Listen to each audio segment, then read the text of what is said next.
네, 다음 달 7일 재보궐선거까지 오늘로 꼭 20일이 남았습니다. 오늘부터 중앙선관위는 후보 등록을 접수하고 있는데요. 네, 국회에 나가 있는 취재기자 연결해서 자세한 상황 알아보겠습니다. 장윤희 기자, 야권 후보 단일화 협상 상황은 현재 어떻게 좀 진행이 되고 있습니까? 네, 국민의힘 오세훈 후보와 국민의당 안철수 후보의 단일화 실무 협상이 사실상 불발됐습니다. 내일이 중앙선관위원회 후보 등록 마지막 날인데 후보 등록 전까지 단일화를 하는 일정은 무산된 것입니다. 오늘 실무 협상도 종료됐습니다.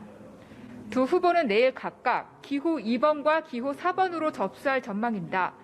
그러면서도 양측은 투표 용지가 인쇄되기 직전까지 협상의 불씨는 살려나간다는 입장입니다. 쟁점은 여론조사 문구와 조사 방식입니다. 오세훈 후보는 유무선 전화로 경쟁력 또는 적합도를 물어야 한다는 반면 안철수 후보는 무선 전화만으로 민주당 후보와의 가상 양자 대결을 조사해야 한다고 맞서왔습니다.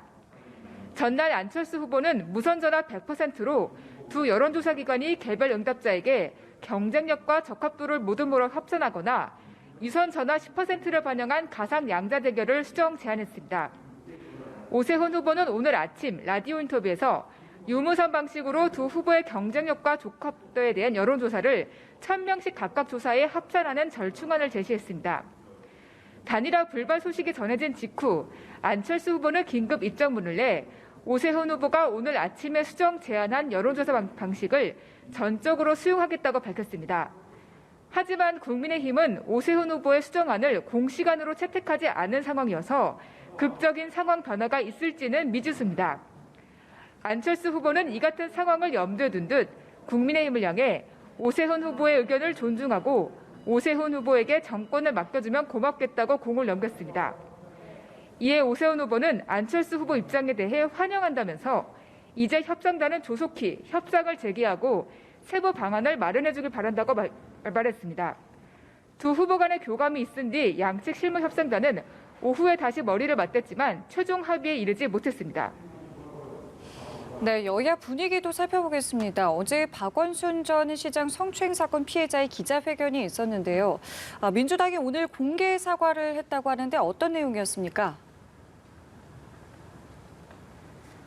네, 그렇습니다. 더불어민주당 김태년 직무대행은 오늘 정책조정회의를 시작하기 전 피해자에게 사과로 말문을 열었습니다. 김태년 직무대행은 다시 한번 당을 대표해서 피해자께 진심으로 사죄드린다며 당이 부족했다며 성인지 감수성을 높이기 위한 실질적 방안을 마련하겠다고 밝혔습니다. 반면 국민의힘 주호영 원내대표는 민주당이 재보궐선거에 후보를 낼 자격이 없다는 것이 다시 한번 확인됐다며 엄정 심판받아야 한다고 목소리를 높였습니다. 오세훈 후보는 박영선 후보가 어젯밤 모든 것을 짊어지고 가겠다는 입장문 표현을 문제 삼았습니다. 오세훈 후보는 SNS를 통해 박영선 후보가 모든 것을 짊어지겠다면 서울시장 후보부터 사퇴하고 용서를 빌라고 촉구했습니다. 한편 박영선 후보는 공약을 발표한 자리에서 기자들과 만나 짊어지고 가는 것이 가장 어려운 일이라며 단순하게 바깥으로 보여지는 것으로 판단할 수는 없는 일이라고 말했습니다. 지금까지 국회에서 전해드렸습니다.